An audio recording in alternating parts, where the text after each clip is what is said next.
پرانے زمانے کی بات ہے کہ بغداد میں ایک بادشاہ تھا جس کا نام منصور تھا۔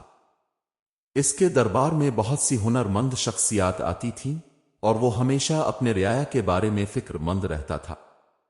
ایک دن اس نے اعلان کیا کہ اس کے پاس ایک قیمتی جواہر ہے جو دنیا کے ہر خزانے سے نایاب ہے۔ یہ جواہر اس کو ملے گا جو 3 سخت امتحانات میں کامیاب ہوگا۔ بادشاہ نے کہا، جس کے پاس یہ جواہر ہوگا اس کی زندگی میں کبھی مشکلات نہیں آئیں گی۔ اس اعلان نے بغداد کے لوگوں کو بے حد متاثر کیا۔ لوگ ایک دوسرے سے باتیں کرنے لگے کہ کون یہ امتحان قبول کرے گا۔ بہت سے لوگ اس انعام کی طرف راغب ہوئے، مگر جیسے ہی امتحانات کی تفصیلات سامنے آئیں، بہت سے افراد خوف زدہ ہو کر پیچھے ہٹ گئے۔ یہ امتحانات بہت سخت اور خطرناک تھے۔ احمد، جو بغداد کے ایک چھوٹے سے گاؤں میں رہتا تھا، نے یہ سب کچھ سنا اور دل میں سوچا کہ شاید یہ موقع اس کی تقدیر کا حصہ ہے۔ احمد کی زندگی سادگی سے بھری ہوئی تھی، مگر اس کی ایمانداری اور لوگوں کی مدد کرنے کا جذبہ اسے دوسروں سے ممتاز بناتا تھا۔ احمد نے فیصلہ کیا کہ وہ امتحان لے گا۔ اس نے سوچا، اگر اللہ نے مجھے یہ موقع دیا ہے تو یقینی طور پر اس میں کوئی حکمت ہوگی۔ اس نے اپنے گاؤں والوں سے مشورہ کیا اور سب نے اس کی ہمت کو سراہا۔ احمد نے دربار کی طرف روانہ ہونے کا ارادہ کیا۔ پہلا امتحان ایک تاریک اور خوفناک جنگل سے گزرنے کا تھا۔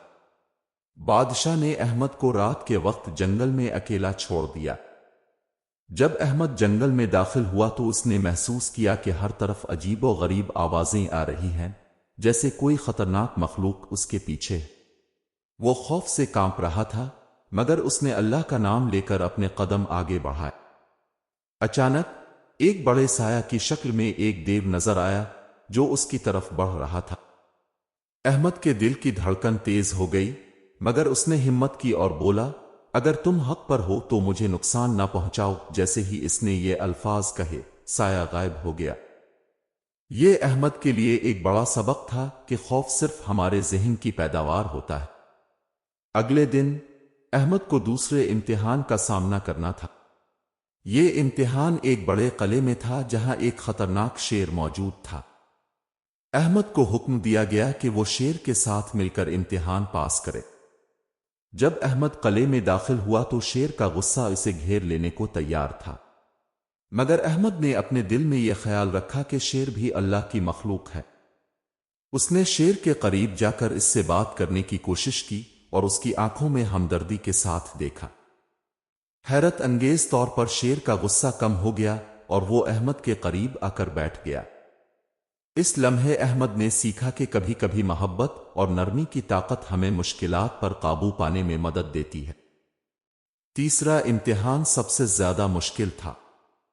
احمد کو ایک تھیلے میں قیمتی سکے دیے گئے اور حکم دیا گیا کہ اسے یہ سکے ایک دور دراز جگہ تک پہنچانا ہے، مگر راستے میں کسی سے بات کیے بغیر احمد نے سفر شروع کیا اور جلد ہی اس کو ایک بوڑھا فقیر ملا جو بھوکا تھا۔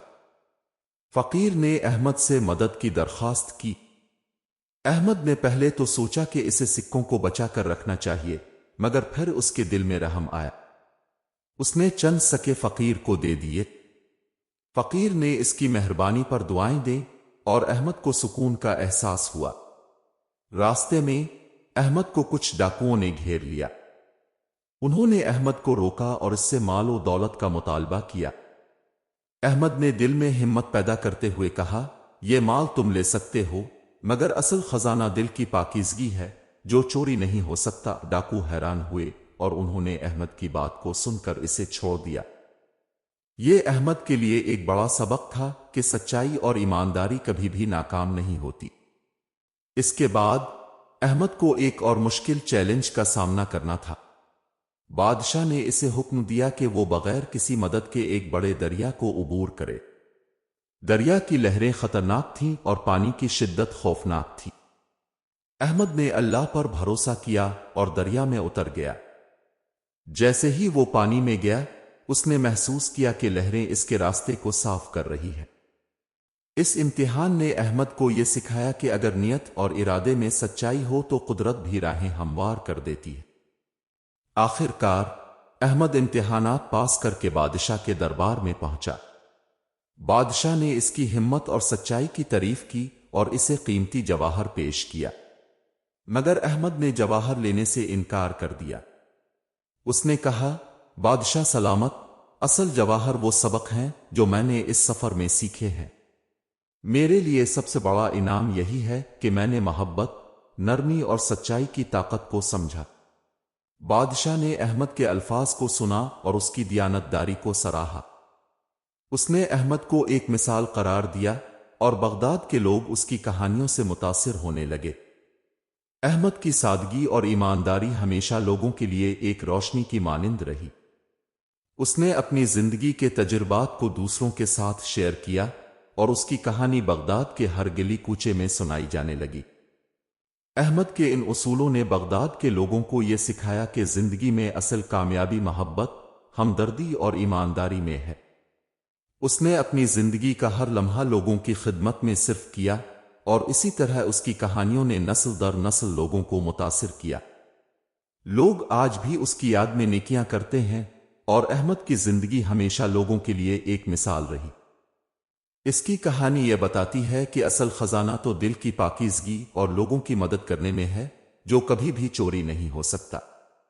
اگر آپ کو یہ کہانی پسند آئی تو ہمارے چینل کو لائک کریں، شیئر کریں اور سبسکرائب کریں تاکہ آپ مزید دلچسپ کہانیاں پڑھ سکیں۔